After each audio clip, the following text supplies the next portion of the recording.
오늘 말씀의 제목은 주여 보기를 원하나이다 라는 제목입니다. 같이 한번 읽어볼까요?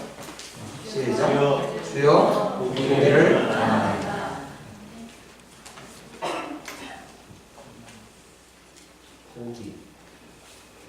보기는 이그젠플이 아니고 눈을 떠서 보는 거예요. 그죠? 혹시 성경 말씀이 옛날부터 이렇게 책으로 나왔을까요? 궁금하지 않으세요? 옛날에는 어땠을까요? 너무 힘든 질문이죠. 이거는 진짜 어려운 질문이에요. 옛날에 이런 책이 나오지 않았을까요? 혹시 종이가 언제 만들어졌는지 아시죠? 어디 나라가 제일 먼저 만들었어요? 종이를? 한국입니까? 중국이죠? 네, 중국에서 제일 먼저 만들고 책으로 만든 거는 유럽에서 책으로 만들게 됐고, 그렇죠. 그런데 몇천 년 전부터 만들어진 것이 종이가 아니었다는 거예요. 옛날에 성경은 두루마리로 되어 있었죠. 두루마리로 되어 있고, 우리가 금방 읽었던 것처럼 우리가 읽었던 본문이 어디예요? 누가복음? 그 발음을 잘 하셔야 돼요. 18장 35절부터 43절까지의 말씀. 근데 처음부터 두루마리로 되어 있었던 성경이 처음부터 누가복음 몇 장, 몇 절 이렇게 나눠져 있었을까요? 진술자님 어때요? 아니요? 왜 아니라고 생각해요? 확신해요? 그런 믿음이 있는 거예요? 뭐예요? 그렇죠. 아니에요. 처음부터 그렇게 장과 절이 구분이 없었어요. 12세기부터 신약 성경이 이렇게 장과 절이 구분되어지기 시작했거든요. 그러면서 15세기 들어서 신구약 전체가 장과 절이 구분이 되어 있었다. 그렇다면 오늘 본문을 볼 때 과연 우리가 성경을 읽을 때도 마찬가지고요. 어떤 본문을 딱 보면서 위에 부분은 무슨 얘기를 하고 밑에 부분은 무슨 얘기를 할까? 이거는 관계없이 오늘 본문에 있는 내용은 맹인을 눈뜨게 한 사건이에요. 예수님께서 맹인을 눈뜨게 해준 사건인데 내가 네게 무엇을 하여 주기 원하느냐? 주여 보기를 원합니다. 보기를 원하네. 이 고백을 했거든요. 근데 그 맹인을 육체적으로 앞을 보지 못했던 그 사람을 보게 하셨다는 그 사건도 분명히 일어난 사건은 맞아요. 예수님께서 그 연대기 순으로 예수님이 태어나시고 그러면서 십자가에 돌아가신 그 사건까지 쭉 스토리대로 그 연대기로 기록한 복음서는 누가복음이거든요. 그러니까 다른 복음서는 조금씩 달라요. 근데 누가복음에서 이 맹인을 고치신 사건이 누가복음 18장 35절부터 43절에 있는 말씀이라면 바로 앞에 있는 부분과 뒤에 있는 부분의 내용은 어떤 내용일까? 그리고 어떤 연관성이 있을까? 이런 생각을 한 번쯤 해보셨죠? 네, 그럼요. 해보셨죠. 뒤에 있는 내용이 뭐죠? 누가복음 18장은 몇 절에 끝나죠? 43절에 끝나거든요. 근데 누가복음 19장에 들어서서 어떤 내용이 나옵니까? 키가 큰 누가 나와요? 키가 큰 삭개오가 나옵니까? 키가 작은 삭개오가 나옵니까? 키가 작은 삭개오가 나오죠. 삭개오 설교를 한 번이라도 들어보신 분 계시죠? 다 들어보셨을 거예요. 어디에 올라갔다라고 했죠? 예전 성경에는 뽕나무에 올라갔다라고 했죠. 근데 요즘 개역 개정에는 돌무화과나무라는 표현을 씁니다. 어찌됐건 나무에 올라갔대요. 그 이유에 대해서 설명하고 있고, 근데 오늘 본문 앞부분에는 과연 무슨 내용이 나옵니까? 그것 또한 우리가 궁금해해야 되는 그런 본문이라는 거예요. 누가복음 18장을 한번 펴보세요. 어떤 내용들이 있는지. 그냥 처음부터는 못 보지만 15절부터 한번 살펴보도록 합시다. 15절에 보면 15절부터 17절까지는 바로 어린아이들을 데리고 예수님이 혹시 만져주심을 기대하면서 어린아이들을 데리고 왔던 부모들의 이야기가 나옵니다. 그런데 누가 말려요? 그 사실을, 그 사건을 보는 것을 제자들이 말리고 있습니다. 그랬더니 그 제자들이 말리는 것을 보시고 가만두어라. 그들이 내게 오는 것을 막지 말아라. 그런 말씀을 하세요. 그러면서 이 어린아이들과 같지 않으면 하나님 나라에 들어갈 자가 없다 라고 말씀하시거든요. 이거 큰일 나네요. 우리는 벌써 어린아이들 유아 시기는 지났잖아요. 그러면 어린아이들만 다 천국에 들어가는 건가? 이런 생각을 하시면 안 돼요. 그럼 우리는 어떻게 해요? 그죠? 어린아이들과 같지 않으면 하나님 나라에 들어갈 수가 없다라고 말씀하시는 거예요. 어린아이들이 어떤 마음을 가지고 있죠? 어린아이들. 여기 큰아들이 있지만, 제 큰아들이 있지만, 어렸을 때 어땠을 것 같습니까? 순수했을 것 같죠? 그냥 웃고 마시네. 대답을 하셔야 되는데. 어린아이들 순수하지 않습니다. 어린아이, 자녀들 다 키워보셨잖아요. 다 알고 계시고. 어린아이들이 순수하지 않아요. 제 아내도 지금 아이들을 그 데이케어 센터에서 보지만 잘 해주는 선생님을 알아요.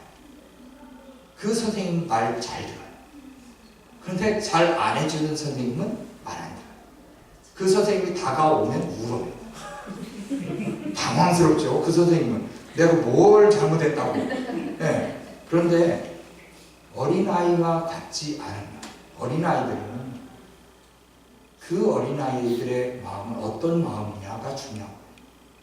자기가 배고플 때 엄마 아빠가 없네. 오늘은 라면을 끓여 먹어야지. 그렇게 하고 끓여 먹는 아이들이 아니에요. 아주 어린아이들.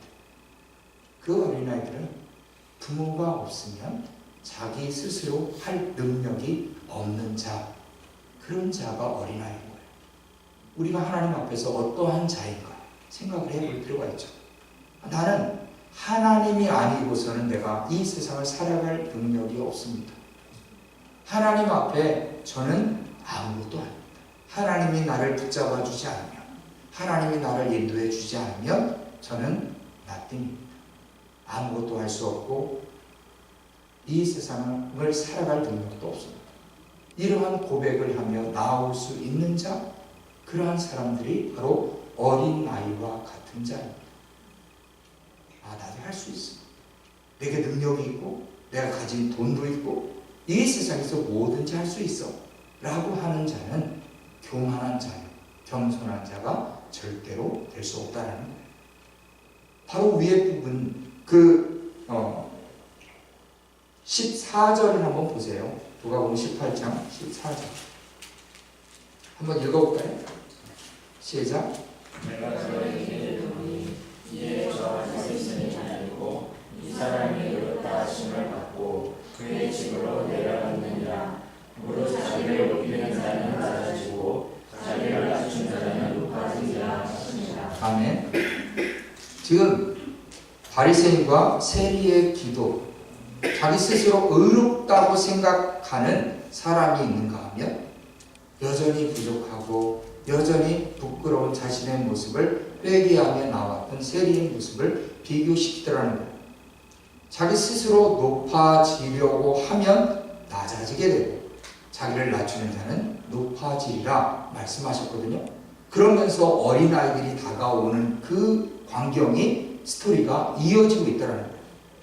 그리고 나서 어린아이들 이야기가 지나고 나서 어떻게 또 이야기가 진행이 됩니까? 18절부터 30절까지는 누구 얘기가 나오죠? 부자 관원에 대해서 나옵니다. 부자가 나왔어요. 부자 관원이 나오는데 그 부자가 선한 선생님이여 내가 어떻게 하여야 영생을 얻으리이까? 이런 이야기를 예수님께 나와서 질문을 했어요. 근데 영생이라는 게 뭐라고 했죠? 요한복음 17장 3절에 보면 영생은 유일하신 참 하나님과 그가 보내신 예수를 아는 것이다 라고 말씀하고 있거든요. 영생, 이터널 라이프가 죽으면 시작된다라고 생각하고 있지는 않습니까? 죽으면 시작이 아니라 예수님을 믿으면 시작이 되는 거예요. 예수님께서 우리에게 영생의 복을 허락하시는 것인데 자기가 어떻게 하여야 자기가 할 수 있는 무엇을 해야 영생을 얻을 수 있습니까? 라는 그러한 질문을 예수님께 했다라는 거예요. 그 이야기를 들었던 예수님 뭐라고 말씀하십니까? 19절부터 보면 네가 어찌하여 나를 선하다 일컫느냐 하나님 한 분 외에는 선한 이가 없느니라 그래놓고 네가 계명을 안 하니 간음하지 말라 살인하지 말라 도둑질하지 말라 거짓 증언하지 말라 네 부모를 공경하라 하였느니라 이렇게 율법에 대해서 말씀을 주시거든요. 근데 그 부자는 사실 어렸을 때부터 그렇게 율법에 대해서 잘 배웠던 그런 가정이었던 것 같아요. 그러니까 율법을 잘 지켜야 된다, 철저하게 지켜야 된다라는 것을 이미 알았던 그런 사람이었다라는 거죠. 그러면서 그 사람이 고백합니다. 제가 그것을 다 어렸을 때부터 지켰는데요. 지금까지 지켰는데요. 그랬더니 너에게 한 가지 부족한 것이 있다. 무엇이라고 말씀하시죠? 바로 너가 가지고 있는 재산을 팔아서 가난한 자들에게 나눠주고 그리고 나를 따르라. 그 말씀을 하시니까 그 사람이 큰 부자이므로 근심하더라. 이렇게 말씀합니다. 혹시 여러분들 부한 것 때문에 근심하실 분 계세요? 이 사람은 큰 부자라고 합니다. 큰 부자. 자기는 어려서부터 그렇게 율법에 대해서 열심히 지키고 했는데 그것 가지고도 부족해. 그것 가지고도 안 된다고. 돌아서면서 근심이 생기는 거예요. 마태복음에 보면 마태복음 19장에 이 내용과 거의 비슷한 스토리로 쭉 이어지는 내용이 있어요. 거기에 보면 근심하며 돌아가니라 이렇게 말씀하고 있거든요. 여기는 누가 보면 근심하니라 이렇게 돼 있잖아요. 근데 그 사람이 근심했던 이유는 사실은 돈이 많았던 것도 근심이 됐지만 자기가 열심히 율법을 지킨다고 했는데도 영생이 주어지지 않는다면 이건 뭐냐? 내가 지금까지 뭘 하며 살았지? 뭘 하며 내가 이렇게 열심을 내었는데 아무것도 아니었다라니 아직도 부족한 게 있다라니 낙심이 되는 거예요. 내가 뭘 해야 돼? 근데 예수님은 분명한 답을 주셨어요. 네가 가지고 있는 것 다 팔아서 가난한 자들에게 나눠줘. 그리고 나를 따르라. 그 이야기가 나온 후에 부자가 천국에 들어가기가 얼마나 어려웠냐면 낙타가 바늘길을 통과하는 것보다 더 어렵다. 이런 이야기를 해주셔야 돼요. 예수님께서. 그랬더니 그러면 누가 하늘나라에 들어갈 수 있습니까? 바로 위에 부분에서는 어린아이와 같지 않으면 하나님 나라에 들어갈 자가 없다라고 말씀하셨거든요. 그런데 낙타가 바늘귀로 들어가는 것보다 부자가 천국에 들어가는 것이 더 어렵다라고 말씀하신 것. 그 말씀에 그 이야기를 들었던 사람들이 의아한 거예요. 그러면 한 사람도 없는데 낙타가 어떻게 바늘귀를 통과해요? 바늘귀를 엄청 크게 이렇게 만듭니까? 아니죠. 그런데 그러면 누가 하늘나라에 들어갈 수 있습니까? 그랬더니 사람으로서는 할 수 없을 때 하나님을 하실 수 있다라고 말씀해요. 우리가 사람들은 합리적으로 생각하기를 원해요. 그런데 하나님을 믿는다는 것은 합리적으로 해결될 수 있는 게 아니더라는 거죠.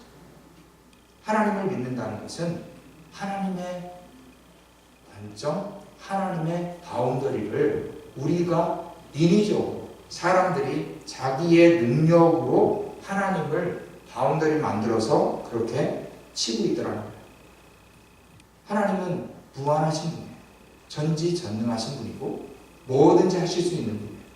그러한 하나님인데 우리가 할 수 없다. 이 밑에서 지금 성경 공부한다는 뉴스 말씀을 듣고 있다는 건 알고 있지만 밑에서 혹시 누가 졸고 있지는 않을까? 존다면 누가 졸까? 생각하지 마시고. 그런데 지금 어떤 말씀을 전하고 있는지는 우리는 몰라요. 우리가 알 수 있는 것은 지금 요 안에서만 알고 있는 거예요. 근데 한 가지 또 모르는 것은 옆 사람이 지금 무슨 생각하고 있는지 몰라요. 딴 생각하고 있는지. 말씀을 그러면 진짜 천국에 어떻게 들어가지? 뭐 이런 것 때문에 근심하고 있는지도 몰라요. 나도 지금 집에 가면 템을 팔아야 될 게 많은데 이런 것 때문에 걱정하는 분들 있을지 모르겠어요. 근데 그 부분이 중요한 게 아니죠. 그렇게 우리가 생각할 때 인간적인 방법으로 천국에 갈 수 있는 것이 아니라 하나님은 하실 수 있다. 그렇게 말씀하세요. 주님, 베드로가 또 그런 질문에 저희는 다 버리고 주님을 따랐는데 우리에게 뭐 허락되어 있습니까? 이런 질문을 하거든요. 다 버렸대. 그 부자에게는 그 자기의 재산을 다 팔아서 가난한 자들에게 나눠주고 나를 따르라 했거든요. 그 질문을 덥석 물은 거예요. 베드로가. 그럼 베드로뿐만 아니라 다른 제자들 중에도 자기의 전 재산을 다 내려놓고 주님을 따른 제자들이 있었거든요. 그러면 주님, 뭔가 우리에게 이 세상에서 보상받을 만한 그런 내용이 있지 않습니까? 라는 거거든요. 혹시나 베드로는 그 상황 가운데서도 주님을 따르는 이유가 이 세상에서 혹시 주님을 따르면 뭔가 얻을 만한 게 있지 않을까? 이런 기대함으로 나아갔다는 거예요. 그런데 중요한 사실은 그 이야기 끝나고 나서 어떤 이야기가 나옵니까? 바로 31절부터 34절을 보면 죽음과 부활을 다시 말씀하시는 예수님에 대해서 말씀하고 있거든요. 제가 주님을 모든 것을 다 포기하고 주님을 따랐는데 무엇을 주실 수 있습니까? 라고 말씀을 하셨는데 당신이 걸어가야 될 그 십자가의 길, 그것에 대해서 말씀을 하시거든요. 고난을 받고 십자가에 죽고 3일 만에 부활하실 그 예수님에 대한 이야기인데 그 말씀이 감추어져 있으므로 제자들이 예수님이 어떤 말씀하시는지 모르더라, 이런 말씀을 해요. 그때까지만 해도 제자들의 눈은 어두워져 있었던 상태예요. 예수님이 어떤 것을 위해서 오셨고 어떤 길을 가시는지에 대해서 분명하게 알지 못했던 그 모습이 그대로 나타납니다. 그리고 나서 이야기가 되는 것, 바로 맹인을 치료하시는 예수님에 대해서 이야기가 나오더라고요. 그 맹인이 길가에 앉아서 구걸하고 있었어요. 여리고로 이렇게 지나가시는 예수님. 그런데 사람들이 웅성웅성거리는 거예요. 그랬더니 그 맹인이 앉아있다가 지금 맹인처럼 앉아있으면 안 돼요. 네? 맹인처럼 내가 눈을 감고서 맹인처럼 한번 생각을 해봐야지. 이러면 안 된다는 거예요. 네? 맹인이 그 이야기를 듣고 나서 뭐라고 고백하냐면 다윗의 자손 예수여, 나는 불쌍히 여기소서. 그렇게 고백을 했어요. 그렇게 소리치니까 제자들이 탁 막아서 조용히 하라. 쉿! 왜 이렇게 시끄러워? 그랬더니 그 맹인이 한 번 더 크게 외쳐. 정말 간절함이 있지 않았겠어요? 다윗의 자손 예수여, 나를 불쌍히 여기소서. 간절함으로 외쳤을 때 예수님께서 뒤를 돌아보시며 그에게 다가오시죠.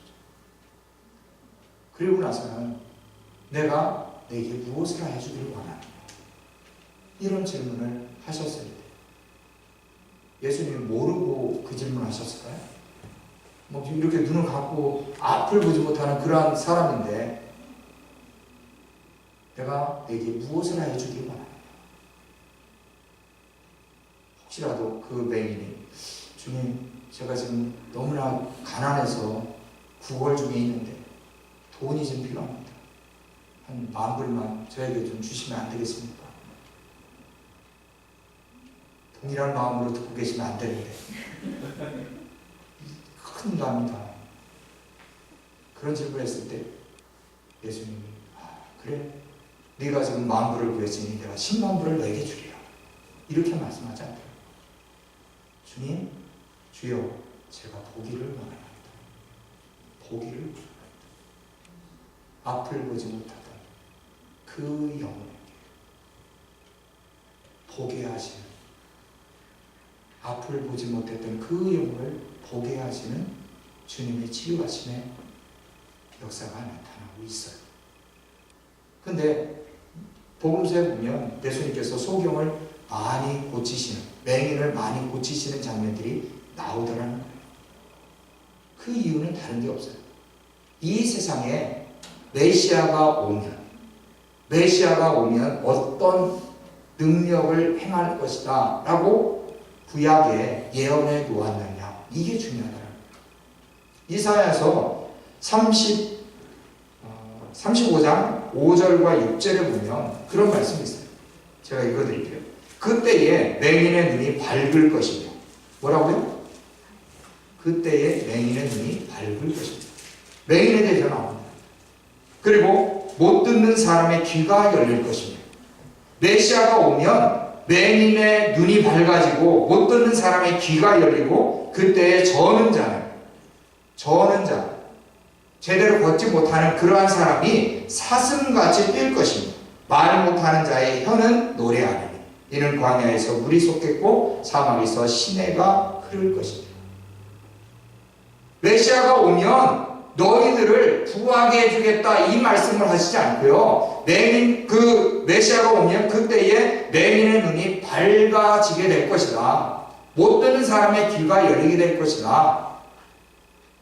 어떻게 가능한가? 라는 말씀을 하고 계신 거예요.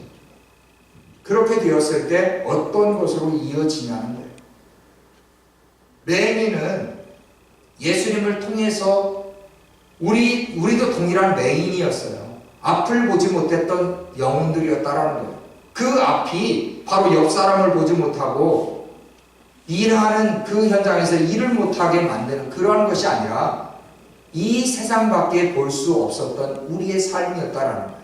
그런데 우리의 삶이 이 세상만 바라보는 것에서 예수님을 믿고 났더니 하나님 나라가 있구나. 하나님 나라가 보이는구나. 하나님 나라가 있기 때문에 이 세상이 전부가 아니구나. 이것을 보는 자들. 누구 때문에? 예수님 때문에.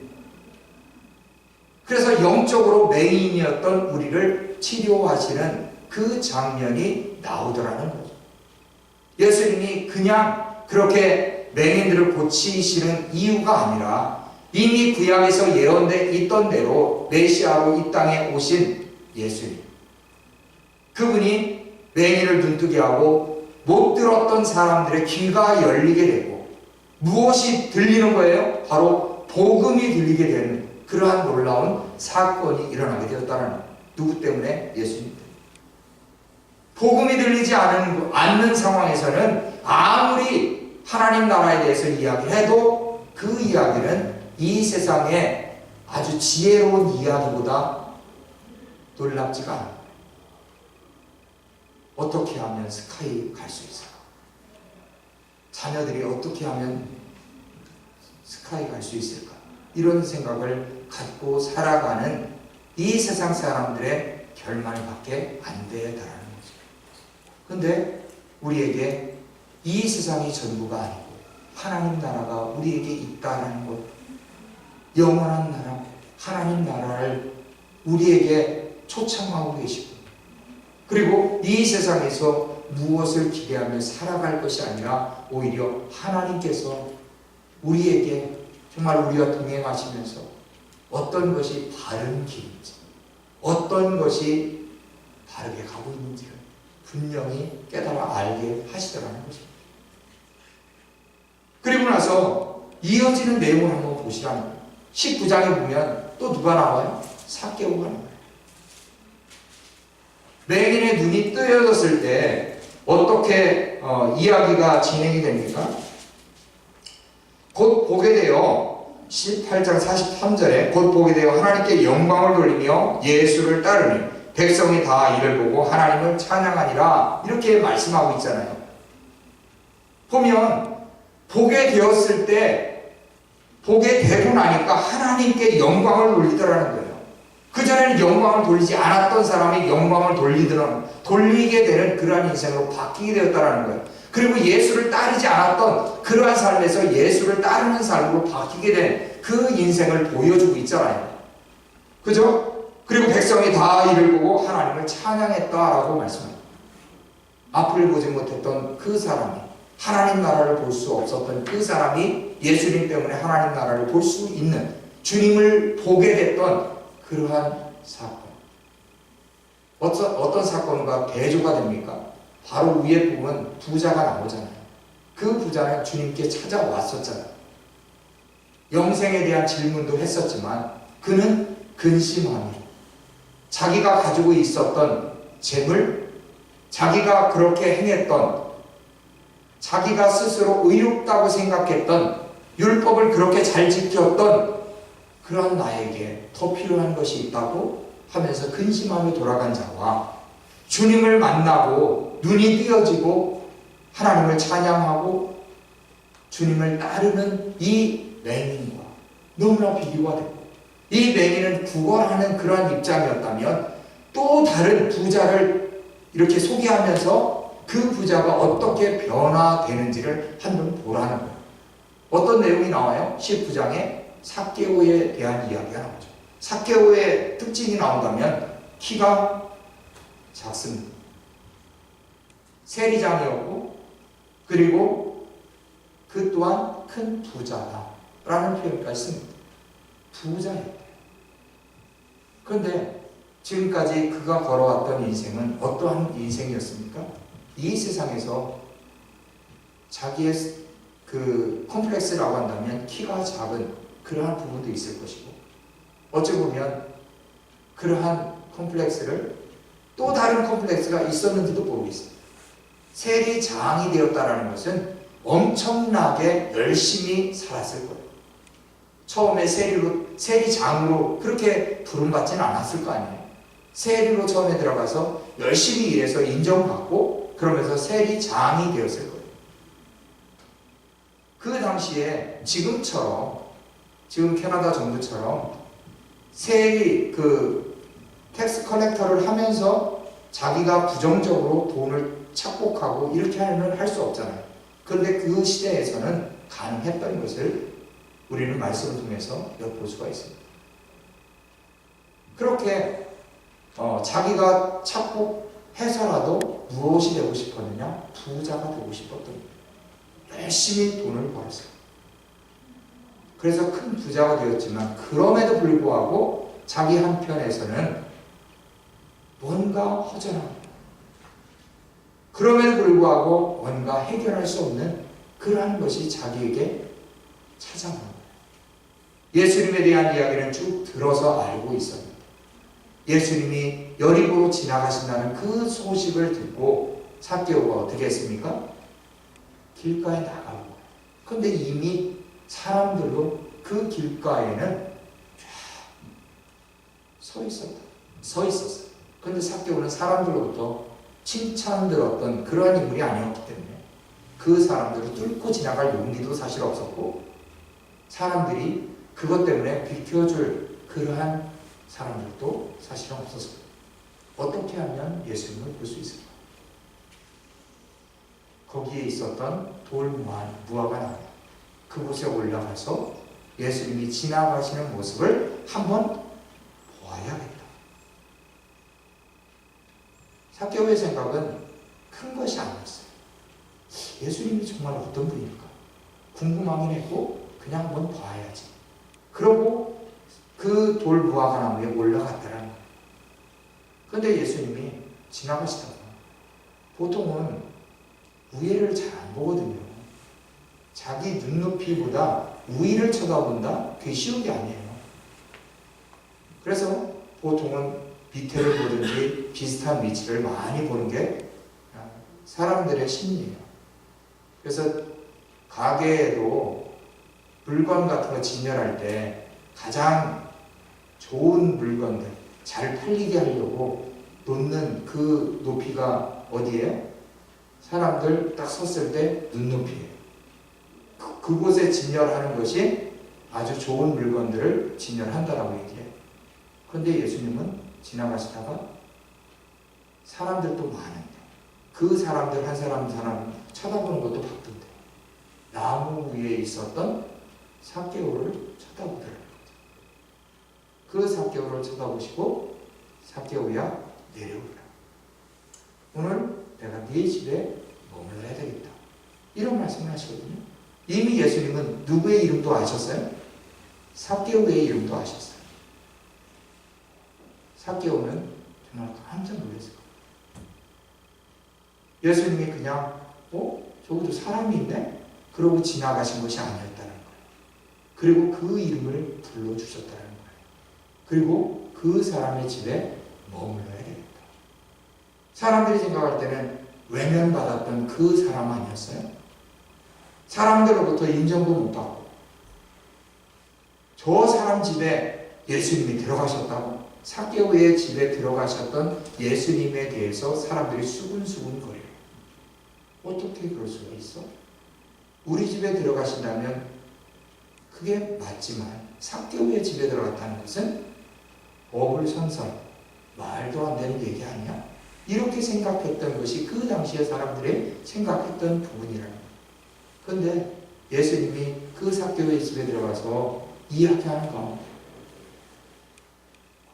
삭개오가 무슨 이야기합니까? 주님, 제가 혹시 다른 사람의 물건을 빼앗은 것이 있다면 내 배로 갚겠습니다. 그리고 저의 재산을 팔아서 절반을 가난한 자들에게 나눠주겠습니다. 아까 이야기했던 부자 생각나십니까?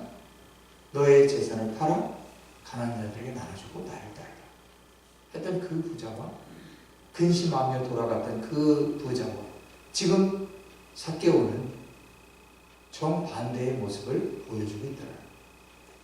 눈을 못 떴던 그 부자와 눈을 뜨게 된 삭개오 그 부자와 다른 모습을 비교하는 그러한 내용이 오늘 본문의 내용이더라는 거예요. 그리고 나서 예수님께서 하셨던 말씀이 중요합니다. 이 사람들, 이 집에도 아브라함의 자손, 이 이자도 바로 아브라함의 자손이다. 이 집에 구원이 임했다 라고 말씀하시거든요. 예수님이 이 땅에 오신 이유, 그 내용에 대해서 뭐라고 말씀하십니까? 19장 10절에 보면 인자가 온 것은 잃어버린 자를 찾아 구원하려 함이니라. 9절에 보면 예수께서 이르시되 오늘 구원이 이 집에 이르렀으니 이 사람도 아브라함의 자손이미로다. 그래놓고 인자가 온 것은 잃어버린 자를 찾아 구원하려 함이니라. 삭개오는 누구에 따르는 거예요? 잃어버린 자에 따르는. 잃어버린 자. 이 세상 밖에 볼 수 없었던 그러한 맹인에 불과했던 삭개오. 이 세상 밖에 아무것도 없다라고 생각했던, 확신했던 그 사람이 그래서 자신의 컴플렉스든 뭐든 이 세상에서 부자만 되기만 하면 모든 사람들로부터 인정을 받을 수 있는 그렇게만 생각을 했던 삭개오였었는데 이제는 그게 전부가 아니구나 라는 것에 눈이 뜨여졌다라는 거예요. 저와 여러분들은 어떻습니까? 저와 여러분들의 목표는 무엇입니까? 자녀들이 잘 되는 것이 목표입니까? 여러분들이 건강한 것이 목표입니까? 여러분들이 이 세상에서 뭔가 얻을 만한 것이 풍족히 얻어지는 것이 목적입니까? 어떤 것을 향해서 전진하고 계십니까? 어떤 것을 향해서 2019년도 달려가고 계십니까? 주님이 다시 묻습니다. 내가 네게 무엇을 하여 주기를 원합니다. 주여, 제가 보기를 원합니다.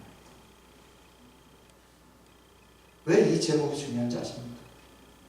하나님 나라를 볼 수 있는 자는 이 세상에서의 목표가 달라집니다. 이 세상에서의 전부라고 생각했던 것을 내려놓을 수 있습니다. 이 세상에 어떤 것도 주님과 대신할 수 있는 것은 없다라는 것을 알게 됩니다. 그것을 확신하고 믿고, 그래서 내가 무엇을 향해 달려가야 되는지, 정말로 누가 나와 동행하는 것이 진정한 축복인지를 깨닫게 된다는 거예요. 그래서 내가 정말로 눈을 뜬다는 것은 이 세상에 어떤 것과 바꿀 수 없는 그런 축복이 있구나. 내가 눈을 뜨면 어떻게 된다고요? 하나님을 찬양하고 주님을 따르지 못했던 그러한 발걸음에서 이제는 주님을 따르는 발걸음, 그렇게 옮겨지는 인생이 된다는 것입니다. 이곳에 있는 사람들이, 모든 분들이 정말로 주님을 제대로 보고 하나님 나라를 볼 수 있는 자, 복음이 들릴 수 있는 자, 걷지 못했던 그러한 상태에서 이제는 일어나서 걷고 뛰기도 하고 달려갈 수 있는 자, 어디를 향해서? 바로 하나님 나라를 위해서 뛰고 뛸 수 있는 자, 세상의 어떤 헛된 것을 구하는 것이 아니라 정말로 진정으로 구해야 될 것을 구할 수 있는 자, 그렇게 된다면 우리의 인생의 목표도 달라지고 우리의 믿음의 삶 또한 분명하게 달라지게 되는 줄 믿습니다. 제가 예수님 한번 해볼까요? 내가 내게 무엇을 하여 주기를 원합니다. 질문을 했습니다.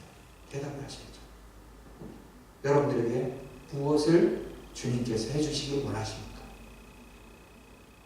고백해 볼까요? 시작. 네? 아직 점심을 안 드셔가지고 한 목소리로 한번 고백해 볼까요? 네, 시작. 주여 보기를 원합니다. 기도하겠습니다.